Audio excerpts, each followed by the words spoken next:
Now for Global Business Updates, Rotus Oddiri joins us. Good morning, Rotus. Good morning, Ayo. Good morning, Vimbai. Good morning, Rufai. Good morning to all our viewers out there. It's this time last week, we were looking at a bloodbath in Asian markets, right? It was a very eventful Monday last week. Things are a little bit more calm. Let's look at what to expect this week, though. There's a whole lot that's happening.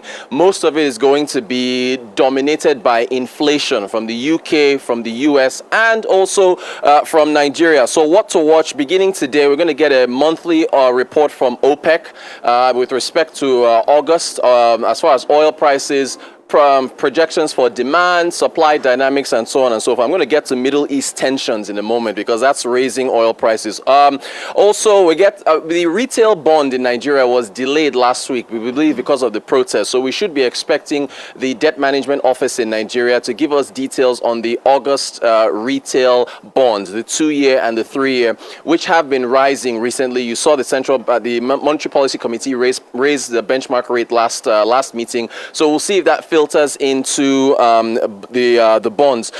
Tuesday we get unemployment data from the UK. We also get producer price inflation from the US. That's PPI. And then Wednesday we get UK July inflation. We also get July inflation figures from the US. So a lot of folks are going to be watching for that. You know, of course, there's a big presidential election in America, so the politicians will jump on whatever number comes out there. On Thursday we have earnings from Walmart. Walmart is a big gauge for how the U.S. economy is doing because of its discount pricing. Also in Asia, we get Alibaba and JD.com. They also tech and then retailers as well. Thursday, we should also get inflation figures from Nigeria. I'm going to get to tomato prices because we saw a big fall in tomato prices in Nigeria to 7-month lows. Friday, U.S. housing starts. That's a big indicator into the housing market in the United States.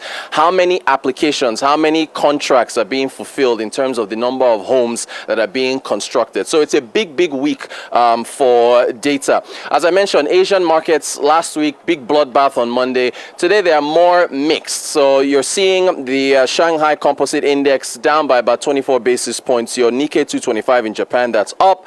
Hang Seng in Hong Kong is down. The Kospi in Korea is up. The ASX 200 over in Australia up as well. The markets, of course, will be looking towards a lot of the data points that will be released this week to gauge how things move forward, but particularly it's going to be inflation. Let's talk commodities, and we're actually going to mix in the Olympics with the commodities talk, particularly with gold.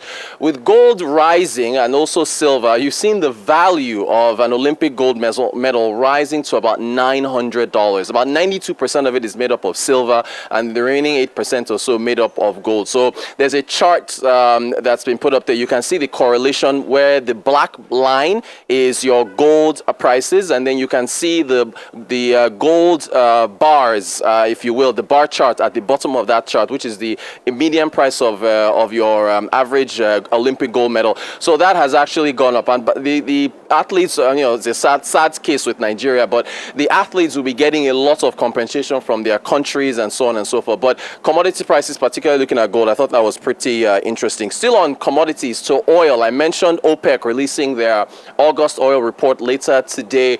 We all know about what's happening in the Middle East. The U.S. has been sending, battleships and so on to the Middle East region, anticipating a reply from Iran. Well, that assassination that took place in Tehran, and there's also, a widening conflict to where Israel could be facing an attack on all fronts, from Hezbollah, from Hamas, Lebanon, and so on and so forth. So oil price, if you look at Brent crude, it's back up to, it's just touching $80. It's been below 80 for a while now, but Brent crude at $80.01, up by 44 basis points. Your West Texas Intermediate, that's your North American grade, up to $77.33. Go to the UK now. The Renew research report coming out showing that the average executive pay for your FTSE 100 CEO has increased by about £560,000 up to an average of about $5 million. Now, I should point out the median salary for female executives on the FTSE 100 is only about £2.2 million.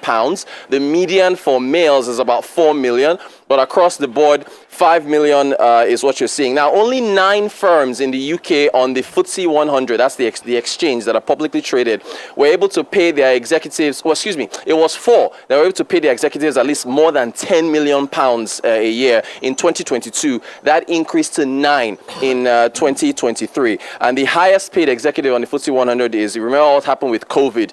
This is how you get rewarded for innovation. The AstraZeneca CEO, he's taking home £16.9 million. So those of you that want to exchange and see what it comes out to. It's a whopping amount of money. Speaking of making a whopping amount of money, Deadpool and Wolverine has become the first Marvel movie to make $1 billion in 3 years. You know, Marvel has struggled just a little bit. It looks like the shine is coming off, but this film managing to do that. So now we have $2 billion movies now in 2023. Inside Out, we talked about that last week. Inside Out 2, that's about $1.4 billion. And now Deadpool Wolverine globally has crossed $1 billion, and it's still set to keep on going. I mentioned tomato prices in Nigeria. So thanks to the harvest, we're seeing tomato prices falling to a 7-month low. So a basket that used to go for about 150, 160, according to research done from the Cable and Business Day, that's come down to about 50, 60,000 naira. So we'll have to see whether that will be maintained. Tomato prices are very seasonal. Remember how we were lamenting how the prices were climbing. So we'll have to see how that feeds into other metrics. We'll get the SBM Intelligence, for example, has a jollof index. So with tomato being one of the main raw materials going into a pot of jollof rice, we'll have to see how that filters through. So all eyes on Nigeria's inflation figures later on this week. That is our updates for today. I'm really excited about the tomato, prices coming down, but I'm also very skittish about it, and I'll tell you why. Rotus, over the years, is an indication that we've not solved our problem. If we keep waiting on the seasonality of crops, then we're not growing as a nation. So the question is, how can we store? How can we store tomato in such a way to make it all year round? Tomato is supposed to be one of our big strong points as crops in Nigeria, because as at the 60s, and I'm talking about data that came out of 1965, 66, 67, shows that we're supplying about 1/3 of the tomato in the West African sub-region. But the question is, how can we store? How can we store and make it readily available all year round? I think that's the most important question we should be looking at. It's a good one. It's come down due to the season, but storage is the way forward. I mean, I'm trying to look at the UK inflation numbers when it finally comes out in the course of the week, and also the employability and the job numbers and some of the numbers out of America, because I'm sure a certain man called Donald J. Trump is also looking at those numbers to yank it out and analyze and kick those numbers down the face of Kamala Harris. All right, so let's go to FTSE and the pay analysis. Thank you very much for joining that. There are a number of things I would like to just highlight. Number one is that Pascal Soriot, who's highest paid again, he said that he might actually earn even more this year based on the numbers they're doing. They've looked at the, how well the company has done this year, down to the lung cancer drug, also the obesity drug as well, and of course, how they've evolved over the years. There are questions around the morality, if I could use that word, of paying him $16.9 million. And this accounts for his salary, bonuses, benefits, and the likes, especially as to whether or not his contribution to AstraZeneca over the last few years is commensurate to the amount of money that he's earning. But Profit and the board have said he's okay to earn that amount of money, so he's earning it. But very importantly, from your analysis, Rotus, is the discrepancy between pays for female CEOs and male CEOs. There's almost a double pay gap. And it'll be interesting to delve, to investigate that. Like, what's the reason for that? Is it that women just don't earn more, or even at that level, that conversation around breaking the glass ceiling, discrimination that women face across the board, is that still playing out even at that level of CEOs? I just thought that was interesting when you analyzed it as to what the reason. I don't know if you have answers to that, but something to definitely investigate further. And then tomato prices in Nigeria, I don't know how we should be singing. Well, really, I'm grateful for that. But beyond tomatoes, because there's a lot more that takes making a pot of soup or food for your family. We're also hoping that other food prices will come down. Let's see more in agriculture, but definitely celebrating wins along the way, and to see how that would affect the prices of food going forward.